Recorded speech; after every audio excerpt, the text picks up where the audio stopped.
Good afternoon. Can everyone hear me?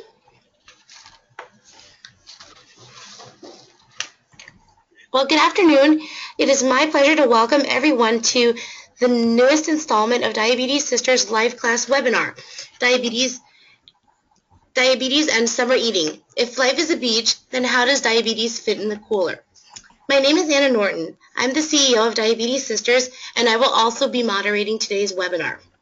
Today, I'm really excited to introduce Regina Shirley, registered dietitian. Having lived with diabetes for 25 years, she is one of our regular nutrition contributors on the diabetessisters.org website. She is also creator of servingupdiabetes.com and recently ventured out to form her own nutrition consulting business, My Menu Match. She's also involved with organizations such as JDRF, the Joslin Diabetes Centers, and the Massachusetts Dietetic Association.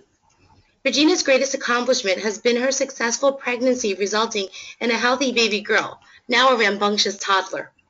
Please welcome Regina to lead us on the next half hour on summer eating. If life's a beach, then how does diabetes fit in the cooler? Take it away, Regina.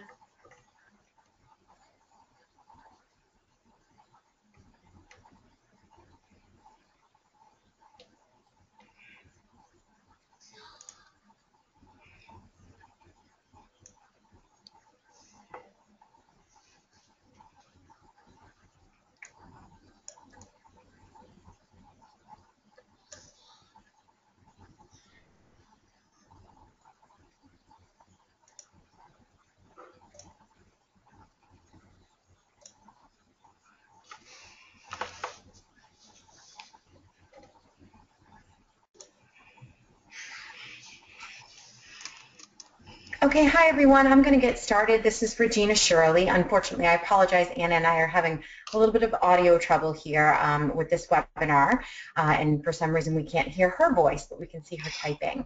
So I'm just going to go ahead and get started just to consider the time that we have here. Welcome everyone, and thank you so much for joining us, and thank you, Anna, for having me present. It's a great topic and a very appropriate time of year to talk about summer eating. I have quite a few tips I'd just like to share with all of you. Before I do that, I just want to give you a little background on myself in case Anna is able to log on. I'm not sure. I think I see that she might be on. So, okay. All right, great. So, again, I've been a type 1 diabetic for over 25 years, and I am a registered dietitian. I live in Massachusetts, and I currently have a consulting company for both nutrition, restaurant nutrition, as well as with people with diabetes. Perfect. Sounds like everyone can hear me. All right, great. So I'll get started. Like I said, I have quite a few topics that I'd like to review with all of you, and I hope the information will be helpful. Whether you've had diabetes for a very long time or you're new to being a woman with diabetes, this information can be very helpful as a refresher even. I think we all often tend to sort of get a little lazy with our diabetes when it comes to food, especially during the summer months as well as the holiday months. So some things that I want to review over the next about 25 minutes are hidden carbohydrates. Oh, now my slides aren't advancing. I apologize. I'd like to talk about hidden carbohydrates, high protein and hidden sugars, alcohol and lattes, grazing, frozen yogurt versus ice cream, and a little bit I just want to touch upon heat and its effect on insulin, your meter, and your way of insulin delivery. So touching upon hidden carbohydrates. During the summer, whether it's just you and your family eating out on the deck and grilling during a weeknight, or if you're at a cookout or a barbecue or at a family reunion of some sort, carbohydrates can really sneak up on you at these events. Whether it's at a buffet style or everybody's bringing their own side dishes, oftentimes you're not really sure of all the ingredients that you have that are in that dish that's in front of you. So a couple things you want to consider with condiments in particular. Certain dressings, not all dressings are created equal. Obviously, if you have the opportunity to actually look at the nutrition content, if the bottle of salad dressing is in front of you, that would be the ideal situation. But if you're unable to see that and you have to kind of go off of taste or asking the person who made the dish what might be in it as a condiment, then you sort of have to do a little guessing. Just as an example, some things to consider would be a honey mustard dipping sauce is about 14 grams of carbohydrate in 2 tablespoons. So anything that has that sweet taste is obviously going to be a little bit higher in sugar content. Even something such as relish, which is surprising, but 2 tablespoons of a sweet relish is 10 grams of carbs. So obviously that would be sweet relish versus a regular relish. Ketchup, I think we all are aware, most of us, that ketchup is kind of something that catches our eye that we have to consider for carbohydrates, especially if you're using a lot of it. If you, for example, are having, let's say, a bunless hot dog with 2 tablespoons of ketchup and a handful of chips, so about 15 potato chips or so, you're looking at a total of about 23 grams of carbohydrate. So especially for those of us that really have a low insulin to carb ratio, when I say low, I mean you need more insulin per gram of carbohydrate, so like a 1 to 8. This is something you really want to make sure that you're accounting for. Even if you think it's your snack before the meal, it still has carbohydrates in it, and we need to be aware of those things. Obviously, things such as buns, whether it's for the hot dog or the burger, and side dishes. Side dishes, especially when other people are making them, it's great to just kind of do a little inspection. I don't think anybody would notice if you did a little dissection on your potato salad to see what it might consist of. Even something such as a potato salad that has about, let's say, 6 small potatoes in the portion that you are eating, you're looking at about 23 grams of carbohydrate. It's something to consider too with starchy vegetables. So starchy vegetables such as corn and in different sorts of vegetables, broccoli, anything that's eaten and cauliflower, eaten in large amounts as part of, let's say, a veggie salad of some sort, it all does need to be taken into consideration. One thing, obviously, let me just say and interrupt myself here, is that we need to be checking our blood sugar. It's not always easy, especially when you're having fun. If you're in the backyard playing volleyball or whatever it might be, and you're enjoying yourself and you're nowhere near your meter, try to just do yourself a favor and remind yourself, whether it's set a reminder on your phone to go to your car or inside, wherever your meter may be, and try to check it every couple of hours while you're at the gathering. And it's only going to save you the trouble of having to deal with an erratic high blood sugar later on for not having accounted for some of the carbs that you might be consuming. Fruit is one thing I really want to touch upon. Fruit is something many people just assume, well, I eat a lot of fruit, so there's no reason to worry. I can eat as much fruit as I would like. For people with diabetes, that's not always the case, as well as for people without diabetes. Sugar is still sugar, and that's something we need to consider when looking at fruit. While natural is better than artificial sugars, and fruit sugars also have vitamins and antioxidants, too much of a good thing can both raise blood sugars as well as turn into fat if it's not burned off appropriately. So just consider when you're thinking about fruits the GI index, the glycemic index. For those of you that are not familiar with the glycemic index, basically it's a scale from 0 to 100 of foods depending on how they rate and how they raise blood glucose. So high GI foods are going to break down quicker, causing a faster blood sugar spike. So it's important to try to eat lower GI foods that are higher in fiber. And some specific fruits that are higher in fiber that are great at decreasing the spike in blood sugar would be an apple, cherries, pear, plum, and peach. Those are 5 fruits that, believe it or not, actually are a little bit higher in fiber. Some higher glycemic index fruits that are not as high in fiber and pretty much are made up just more of natural sugars are bananas, mangoes, pineapples, watermelon, and raisins. I remember when I was diagnosed back in 1990, they told my mother, just give her 15 grapes when she's low. I always think about that now when I give my toddler some grapes, that there is still quite a bit of sugar in them. So obviously this will benefit us if we're at a cookout and we don't really want to stop what we're doing because we're having a low blood sugar. Great, grab some quick-acting fruit. But just keep that in mind that too much of it can definitely affect blood sugars. High protein foods. This is something that a lot of people, especially in sort of today's fad diet environment, and I would like to touch upon that in this slide, a lot of people just assume that eating high protein and very low carb is the best way to both lose weight and control blood sugars. We have to be very cautious with this.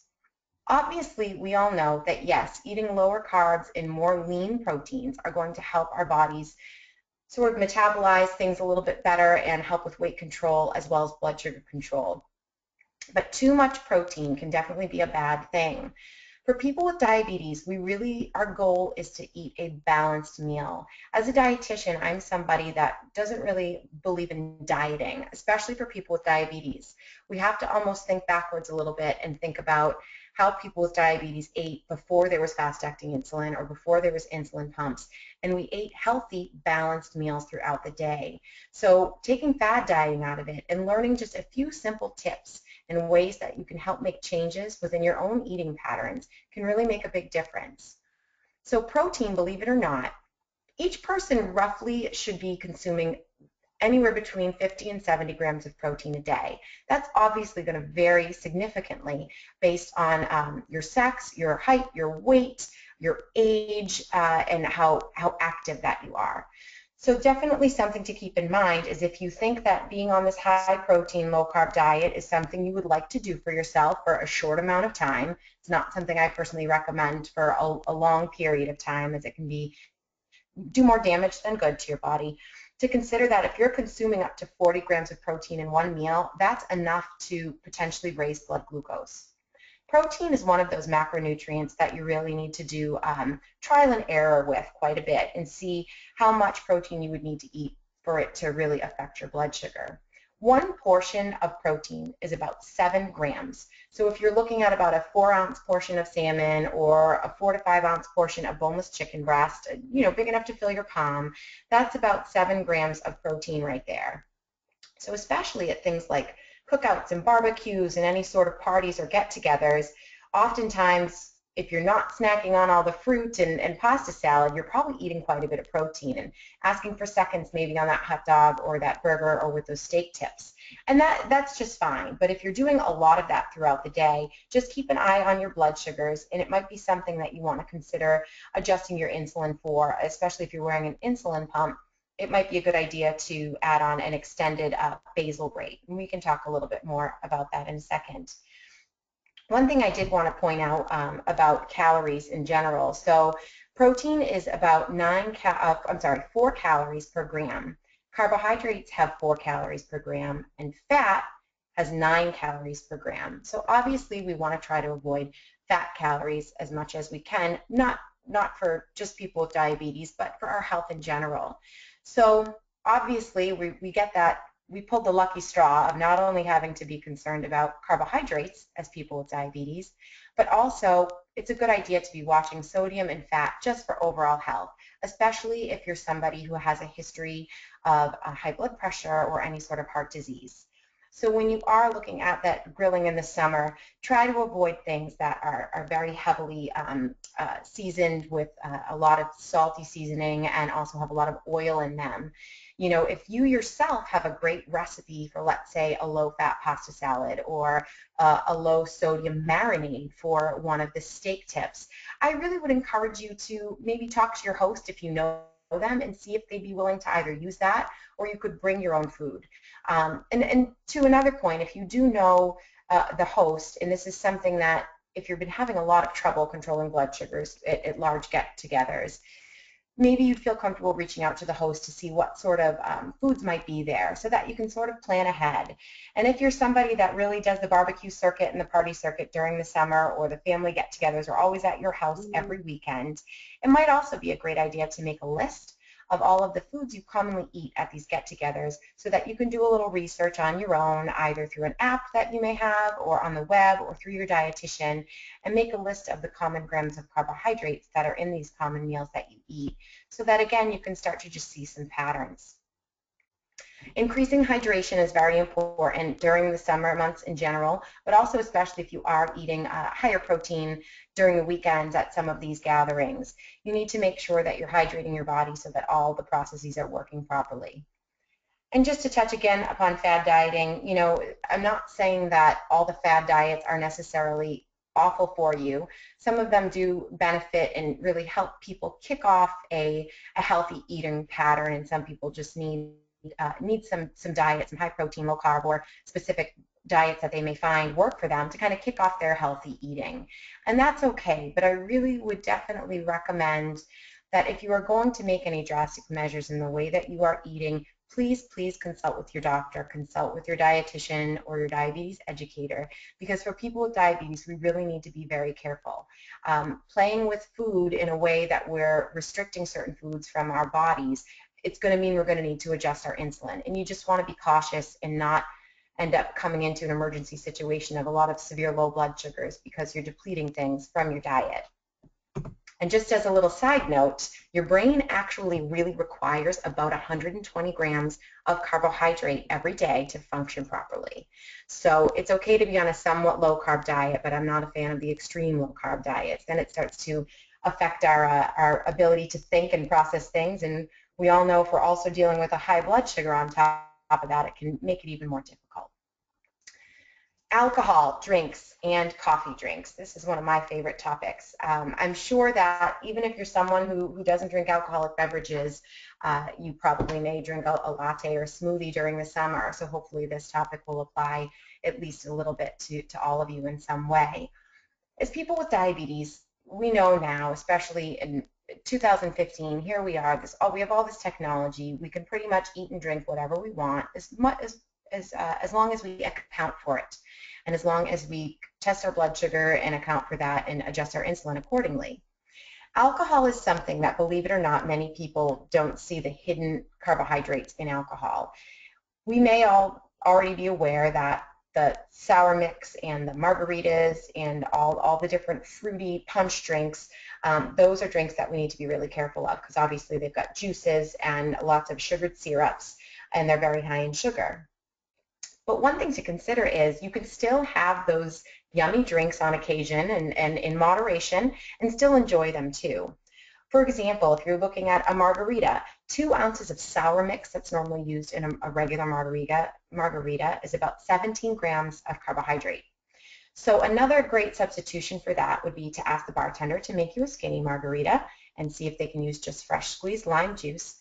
Or many different bartenders can use agave nectar because that actually has a lower glycemic index and it won't spike the blood sugar as high, and it's more natural. So those are some considerations. And as far as beer goes, beer is obviously going to be more of a dense carbohydrate because oftentimes people will have more beers as opposed to a mixed drink, and so it starts to add up. A regular beer is about 12 grams of carb, and your light beers can vary anywhere from 3 to 7 grams, while your ales, your stouts, and your ciders are going to be much higher. Such straight alcohols as vodka and rum, those really have no calories unless they're mixed with something sugary. Great things to mix those sorts of alcohols with would be obviously diet soda, diet tonic, and also like I said, the agave nectar and things like that. So those are some good things you can mix it with. And wine is also something that is fairly low in carbs unless it's a sweet wine like a dessert wine. So you just want to keep that into consideration. And if you're not sure, if you're at a restaurant and you order a mixed alcohol drink, and if you think that it has juice in it or sugar or something that you didn't order with it, then ask for another one because you don't want to pay the price later. Which brings me to my next point about lattes. I don't know if any of you have run into the trouble of going through the drive-thru at your favorite coffee place and asking for a sugar-free vanilla latte only to find an hour later your blood sugar is 300. Unfortunately, even though this may happen, we have to just be aware that it's possible. And so it's always important to still check your blood sugar probably about 15 minutes after starting to drink that latte, just to be sure that it's not bringing your blood sugar up. Unfortunately, oftentimes, more than not, the baristas aren't paying attention and will sometimes use regular syrup instead of the sugar-free. It's something we can do as people with diabetes to work on advocating for ourselves and try to make sure you're not annoying the barista. It's your life. If you had an allergy to soy, you would want to make sure they weren't using soy milk in your coffee, and you would make them aware of that. It's the same thing with asking for sugar-free. And a lot of people wonder, well, why are you asking for sugar-free syrup? yet you're ordering a breakfast sandwich, let's say, at that particular coffee shop that has carbohydrates in it. People with diabetes, we like to pick and choose where our carbs come from. So it's important to know that, we have the right to pick and choose how we want to consume those carbohydrates. And that's just sort of another learning curve for people, for people without diabetes to understand. And then looking at smoothies and that sort of thing, that's another thing you want to pay attention to. Again, it's fruit, it's high in natural sugars.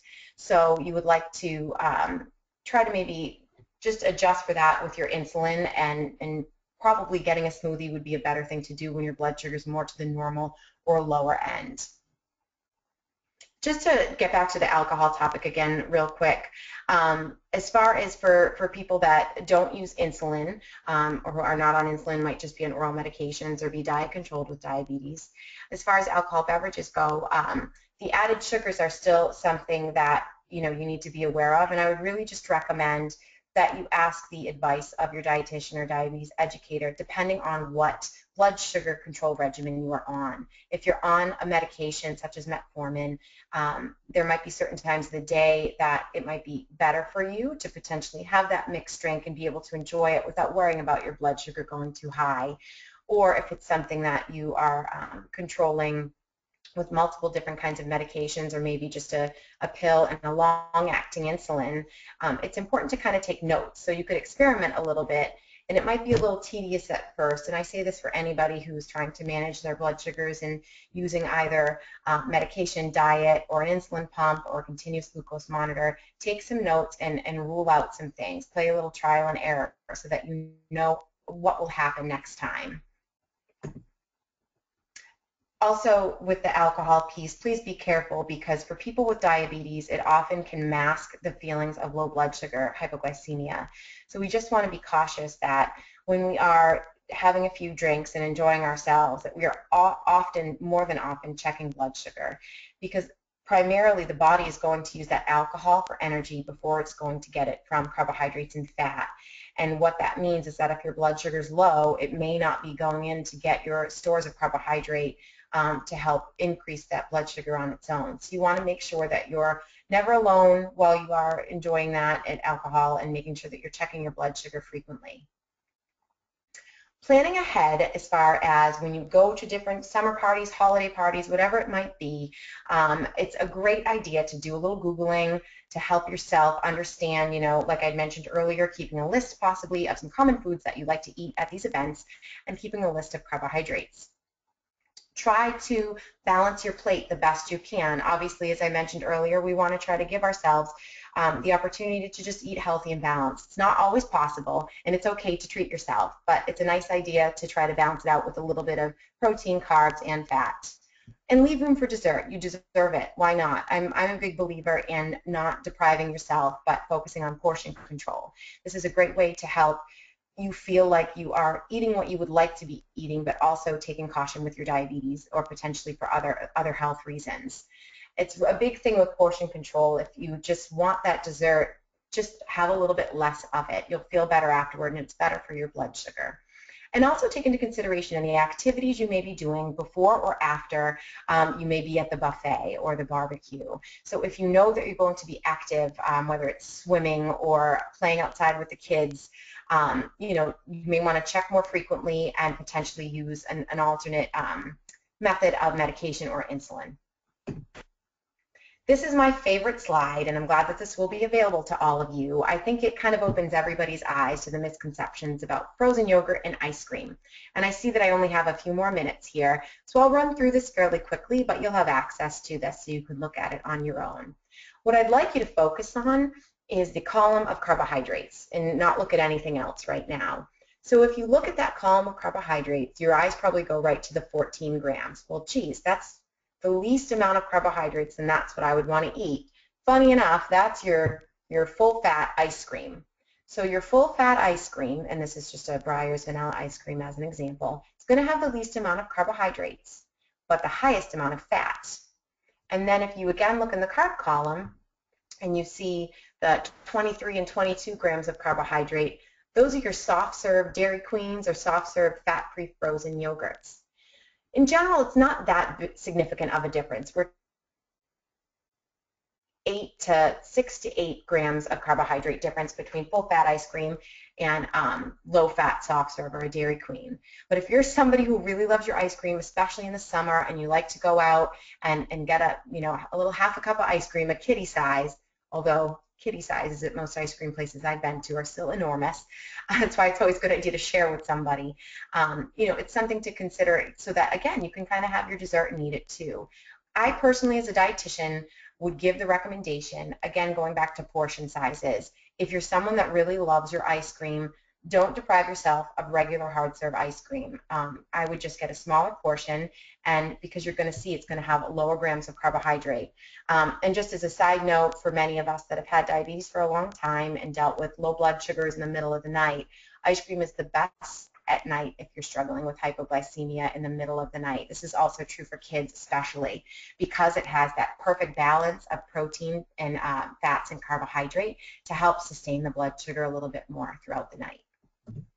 And lastly, just to discuss quickly upon some other considerations, using advanced features on your insulin pump or your multiple daily injections is the best way you can help maintain blood sugar control during these busy summer events. If you're not on insulin and if you are on oral medications or controlling your diabetes with diet, then again, it's something you may just have to do a bit more planning for in advance. And it may seem tedious, but it will be worthwhile if you can have some good blood sugar control and be able to enjoy the event. Using a continuous glucose monitor is also ideal. Obviously, where insurance companies are covering this more and more, and with all the great advances in technology that we have, I'm hoping that many of you can take advantage of this technology. So if you have that available, that's another great way to see trends. And again, we talked about trial and error and making sure you're always checking with your doctor. Also, be aware that heat does have a major effect on insulin and sometimes insulin spikes.